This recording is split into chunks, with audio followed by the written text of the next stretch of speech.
আরো বেশ কয়েকটি দাবি সাথে নিয়ে আমরা এসেছিলাম। আমাদের উদ্দেশ্য ছিল ঢাকা বিশ্ববিদ্যালয়ের যে শিক্ষার্থী প্রথম বর্ষে চান্স পান তিনি যাতে যথাসময়ে সিট পান, সিট না পেলে তার জন্য যাতে আবাসন খরচের নিমিত্তে আবাসন বৃত্তি দেওয়া হয়।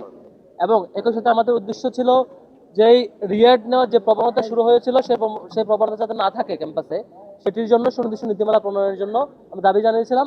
সেদিন বিসি স্যার সকল মিডিয়ার উপস্থিতিতে বলেছিলেন 30 তারিখের মধ্যেই ওনারা আমাদেরকে আপডেট করবেন, জানাবেন যে কোন কোন হলে কোন কোন পর্যায়ের কত সংখ্যক শিক্ষার্থী এখনো সিট না পাওয়ার কথা থাকলেও তিনি সিট নিয়ে রয়ে গেছেন অছাত্র। এই তালিকা তিনি আমাদেরকে দিবেন এবং সে অনুযায়ী ব্যবস্থা কি নেবেন সেটা আজকে ব্রিফ করবেন। কিন্তু দুঃখজনক ব্যাপার হচ্ছে আজকে এসেও আমরা হলগুলোর তালিকা চূড়ান্ত পাইনি যে কোন কোন হলে কোন কোন শিক্ষার্থী অছাত্র আছে। এবং সবচেয়ে দুর্ভাগ্যজনক ব্যাপার হচ্ছে হলের সিট দেওয়ার জন্য যে সিট প্রণয়ন নীতি সুনির্দিষ্ট নীতিমালা দেওয়ার কথা ছিল সেটিও চূড়ান্ত করেনি।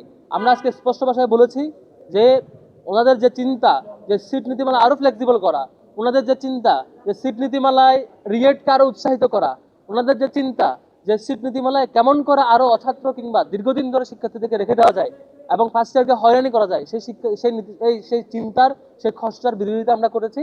এবং আমরা আমাদের চরম বিরোধিতার প্রেক্ষিতে শেষ পর্যন্ত প্রভিসি একাডেমিক এবং বিসি স্যার দুজনেই বলেছেন আমাদের নীতিমালা প্রস্তাব করতে। আমরা আপাতত মৌখিকভাবে বলেছি, পরে লিখিতভাবে বলবো।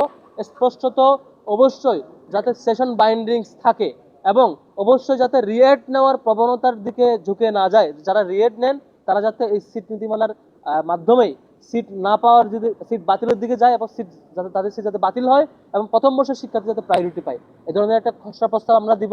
আশা করি খুব দ্রুত সে প্রস্তাবিত, আমরা আপাতত মৌখিক প্রস্তাব করেছি। উদ্দেশ্য একটাই যে সেশন বাইন্ডিং যাতে থাকে এবং বারবার পরীক্ষায় মাস্টার্সের রিয়েট নিয়ে হলের সিট নিয়ে থাকবার যে প্রবণতা সে যাতে বন্ধ হয়ে যায়। এবং একই সাথে যেসব শিক্ষার্থীরা হলে রয়েছেন সিট মেয়াদ শেষ হয়ে গেছে তাদের যাতে আনুষ্ঠানিকভাবে বিদায় দেওয়ার একটা কালচার শুরু হয় এবং প্রত্যেক শিক্ষার্থী যাতে সিট পায় আর কি। আমরা আগামীকালকের মধ্যেই আমাদের দাস্যর দিক থেকে লিখিত একটা প্রস্তাবনা দিব সিট নীতিমালা কেমন হওয়া প্রয়োজন, কেমন করে নীতিমালা থাকলে রিয়েট নেওয়ার প্রবণতা থাকবে না এবং প্রত্যেক শিক্ষার্থী নিয়মিত শিক্ষার্থী থাকবেন। একই সাথে আমরা বলেছি আপনাদের কাছে হল পর্যায়ে যে এক্সেল সিট রয়েছে কোন সেশনের কারা কারা শিক্ষার্থী রয়েছে প্রত্যেকের কম্পিউটার আছে হল অফিসে, সেগুলো খুব দ্রুতই তালিকা আকারে যাতে প্রকাশ করা হয় এবং তারা যাতে নির্দিষ্ট সময়ের মধ্যে চলে যায়। এবং আমরা আরেকটা প্রস্তাব করেছি যে অনেক হলে মেয়ের মাঝামাঝি পর্যন্ত সময় দেওয়া হয়েছে সিট সার্ভার ব্যাপারে, সেটি সময় কমিয়ে নিয়ে এসে সিট নীতিমালার আলোকে দ্রুত সময়ের মধ্যে যাতে সব শিক্ষার্থীকে এই সিট দেওয়ার যে সিস্টেম সে আওতায় নিয়ে আসে। এর বাইরে যেসব শিক্ষার্থীরা সিট পাবে না তাদের জন্য আমরা আবাসন বৃত্তির জন্য আলাদা করে সেই মডেল প্রস্তাব করবো ইনশাল্লাহ। সবাইকে ধন্যবাদ জানাচ্ছি সামাজিক জি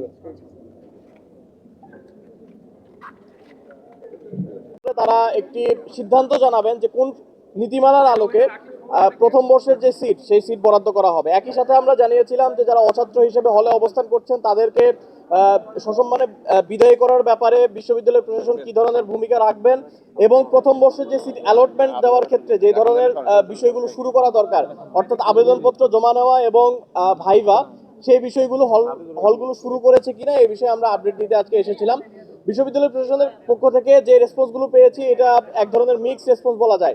তারা কিছু জায়গায় আমাদের আশা দেখিয়েছেন, আবার কিছু জায়গায় আমরা তাদের যে রেসপন্স সেই রেসপন্স ধরে আমরা দেখতে পাচ্ছি যে তারা সময় ক্ষেপণ করার চেষ্টা করছেন।